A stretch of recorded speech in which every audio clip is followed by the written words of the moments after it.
Good morning, students. As you know, in last class we have discussed about partnership and its features.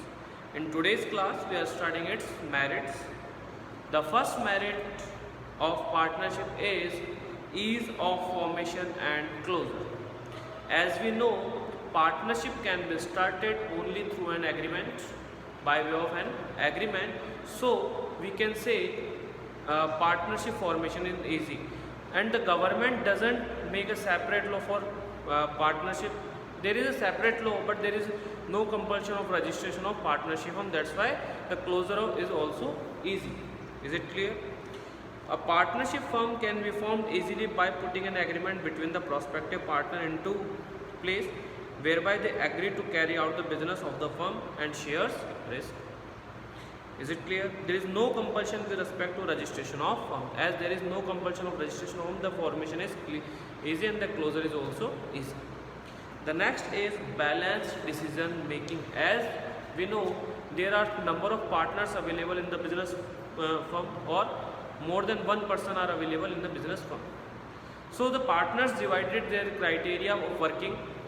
They work as per their criteria or specialty. So the decisions are balanced as compared to sole proprietorship and joint into family business. The partners can oversee different functions according to their areas of expertise, because an individual is not forced to handle different activities.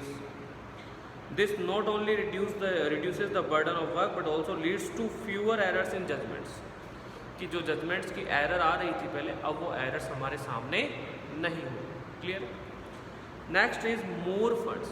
As we know कि number of partners are available in partnership firm. That means number of person contribute capital in the business. So as compared to sole proprietorship and joint into family business, there are more funds, more hai, but we are not saying that huge funds. Reason, the persons are limited in partnership. That's why we cannot generate huge fund, but we can generate more funds as compared to sole proprietorship and joint into family business. In a partnership, the capital is contributed by a number of partners. This makes it possible to raise large amount of fund as compared to a sole proprietor and undertake additional operations when needed. Sharing of risk. Next point is sharing of risk. As we know, number of partners is contributing capital in the business, and they agree to share the risk according to agreement and their agreed ratio or capital ratio. That means a single person doesn't need to bear all the risk related to business. So the risk is divided among the partners as their agreed ratio. That means an individual is not overburdened with the all risk. The risk involved in running a partnership firm are shared by all partners. This reduces the anxiety, burden, stress on individual partner. इससे burden कम हो जाता है, ठीक है, और tension कम होती है. Next is secrecy. As there is no need to publish accounts of partnership firm. कोई नीड नहीं है पार्टनरशिप अकाउंट्स को पब्लिश करना पब्लिक के सामने. So that's why the secrecy can be maintained. The information of business can be retained confidential. A partnership firm is not legally required to publish its account and submit its report. कोई ज़रूरी नहीं है कि आप अपनी account public को submit करें या पब्लिश करें. Hence, it is able to maintain confidentiality of information relating to its operations. इसलिए आप easily confidentiality maintain कर सकते. The next topic is limitations. कि what are the limitations of partnership firm? If we want to start the business, then we also need to know what are the some of limitations of partnership firm. The first is a partnership firm of business organization suffers from the following limitations. First, unlimited liability. It simply means the liability of partners will be unlimited to their personal property. It means if the business occurs losses or the business raise the losses due to unfavorable decisions, unfavorable situation, then all partners or capable partners have to bear the liability with unlimited. That unlimited access means कि अगर loss हो रहा है तो personal property के साथ साथ उनकी असेट्स को, मतलब बिजनेस असेट्स के साथ साथ उनकी पर्सनल असेट्स को भी यूज़ में लिया जा सकता है, ताकि जो है जो पार्टनर्स हैं उनकी पर्सनल असेट्स को यूज़ में लिया जा सकता है ताकि उन डेब्ट्स को पूरा किया जा सके। बट पार्टनर जो होंगे कैपेबल, उनकी प्रॉपर्टी ली जाएगी। रिमेनिंग मतलब अगर हम बात करें तो बाद में वो केस कर सकता है या अदर पार्टनर से क्लेम कर सकता है जो कैपिटल से उसके बिहाफ पर डेब्ट्स को पे किए। Partners are liable to pay डेब्ट even from their personal resources in case of business assets are not sufficient to meet it. The liability of partner is both joint and several, which may prove to be drawback of these partner who have greater personal wealth। कि अगर एक partner ही capable है तो सबके बदले की जो debts होंगे वो अकेले को उसको पे करने होंगे, तो जिसके पास ज़्यादा वेल्थ है उसके लिए भी सबसे बड़ा ड्रॉबैक है ही है। Next is limited resources.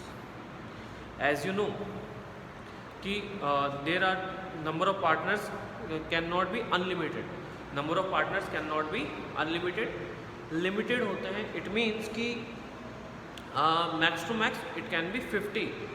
That means we have also limited funds in partnership firm. We cannot raise huge fund. As we know, the finance is the basic requirement of a business for growth and expansion. If we want to grow and expansion or diversify the business, then we need funds. But as we know, the funds are limited in partnership firm, then it also hamper the growth and expansion of business organization or partnership firm. There is a restriction on the number of partner, hence contribution in the terms of capital investment is usually not sufficient to support large scale business operations। large scale business operations के लिए सही नहीं होता है। As a result, partnership firm faces problem in expansion beyond a certain size। Next is possibility of conflicts। possibility of conflicts की हम बात कर रहे हैं कि partnership is run by a group of person wherein decision making authority is shared, difference in opinion of some issue may lead to dispute between partners। As we know that in sole proprietorship and joint into family business there is only one person who take decision for business organization। that means वहाँ conflict की कोई दिक्कत ही नहीं थी, problem ही नहीं थी। but in case of partnership every partner have right to participate in the management of business, participate in the decision making of process of the business। So in case of differences in ideology or in case of conflict like decision लेने में issues आ सकते हैं दोनों members के बीच में, जिससे कि dispute arise हो सकता है, members के बीच में differences आ सकते हैं, जिसका एक negative effect ये हो सकता है कि business का shutdown भी हो सकता है। और दूसरा, an unwise decision by someone may result in financial ruin for all others। और अगर एक मेंबर ने सही डिसीजन नहीं लिया तो इसका इफेक्ट बाकी मेंबर्स के ऊपर जा सकता है। ठीक है। और इस केस में कि अगर एक पार्टनर की इच्छा है कि बिजनेस फर्म को छोड़ने की तो बाकी को भी बिजनेस बंद करना पड़ेगा। Clear. Lack of continuity. As we know partners death, insolvency, capability, imprisonment, अगर कुछ ऐसा होता है तो partnership will end, but remaining partners by mutual consent can continue the business with fresh agreement। fresh agreement means new partnership की बात की जा रही है, पुरानी पार्टनरशिप का एंड हो जाएगा। लैक ऑफ कॉन्टिन्यूटी का मतलब यही है। ठीक है। Partnership comes to an end with the death, retirement, insolvency और lunacy of any partner। it may result in lack of continuity, however the remaining partner can enter into a fresh agreement and continue to run the business। is it clear everyone? The next is lack of public confidence। a partnership firm is not legally required to publish its financial report or make other related information public। Same हमने पढ़ा था कि there is no need to publish accounts को जो है वो publish करने की ज़रूरत नहीं है। सो इन दिस केस जब पब्लिक को पता ही नहीं है हमारे अकाउंट्स या फाइनेंशियल पोजीशन के बारे में, तो क्यों वो हम पर ट्रस्ट करेगी, क्यों हमें वो एज अ लोन की फॉर्म में फ़ंड अवेलेबल करवाएगी? वो नहीं करवाएंगे। इसीलिए थोड़ा ट्रस्ट की प्रॉब्लम आ जाती है, जिसकी वजह से हमें कुछ कॉन्सिक्वेंसेज या ड्रॉबैक्स बियर करने होंगे। Is it clear everyone? Clear हुआ हमको? ठीक है ना। अब हम जो टॉपिक डिस्कस करने जा रहे हैं कि एक पार्टनरशिप फर्म में टाइप्स ऑफ पार्टनर कौन कौन से होंगे। ठीक है, एक इम्पॉर्टेंट टॉपिक है, पता होना चाहिए कि पार्टनर्स जो हैं वो सारे एक जैसे नहीं होंगे, अलग अलग पार्टनर्स होते हैं। ठीक है, the first is active partner. ठीक है, ध्यान से समझना बेटा। A person who is contributing capital in the business, a person who takes actively part in the decision making और मैनेजमेंट ऑफ द बिजनेस। ठीक है, और पब्लिक जिसे जानती है, जो रूटीन एक्टिविटीज़ परफॉर्म कर रहा है, जो रिस्क भी शेयर करेगा, प्रॉफिट लॉस भी शेयर करेगा, उसी को हम कहेंगे एक्टिव पार्टनर। अब मीन्स एक सिंपल सी बात है कि जो पर्सन रेगुलर बेसिस पर आ रहा है, काम कर रहा है, प्रॉफिट लॉस शेयर कर रहा है, कैपिटल लगा रहा है, he will be regarded as a active partner. An active partner is one who contributes capital, participates in the management of the firm, shares its profit and losses, and is liable to unlimited extent of the creditors to the firm. These partners take actual part in carrying out business of the firm on behalf of other partners. और mostly in partners को authority मिलती है कि दूसरे partners के behalf पर काम कर सके। कौन से दूसरे पार्टनर्स? जो स्लीपिंग होंगे। नेक्स्ट इज स्लीपिंग और डोरमेंट पार्टनर। देखो, स्लीपिंग का मतलब ये है कि केवल मैनेजमेंट में, डिसीजन मेकिंग में पार्टिसिपेट नहीं करेगा, but he will contribute capital, he will share the risk and profit and losses, but doesn't take active part in the decision making और management of the business. That's why he is regarded as sleeping और dormant partner. Partners who do not take part in the day-to-day activities of the business are called sleeping partner. A sleeping partner, however, contribute capital to the firm, shares its profit and losses, and has unlimited liability. Clear है? The next is secret partner. ध्यान से समझना।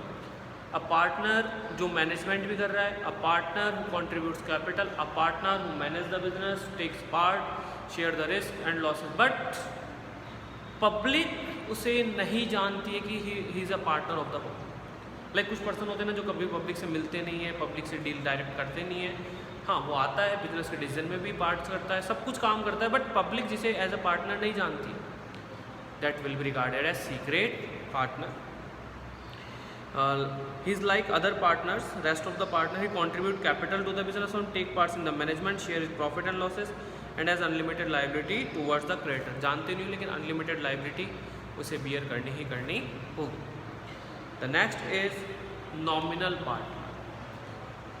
क्या होता है कि अगर हमें एक ऑलरेडी एस्टेब्लिश्ड नेम मिल जाता है किसी कंपनी का, लोगो मिल जाता है, नेम मिल जाता है, तो हमारा काम आसान हो जाता है प्रोडक्ट को बेचना।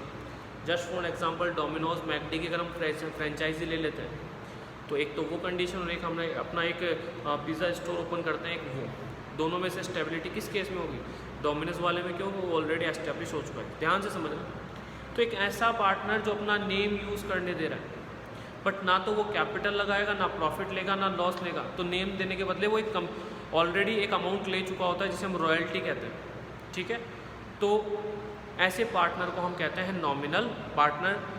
कंट्रीब्यूट कैपिटल नहीं करेगा, मैनेजमेंट में पार्टिसिपेट नहीं करेगा, डिसीजन मेकिंग में पार्टिसिपेट नहीं करेगा, but in case of unlimited liability, कि अगर मेंबर्स कैपेबल नहीं है, बिजनेस को भी कर दिया, मेंबरशिप भी ले चुके हैं, फिर भी अगर लाइबिलिटी बचती है, तो फिर नॉमिनल पार्टनर को पे करके उस लाइबिलिटी से पीछा छुड़वाना पड़ेगा।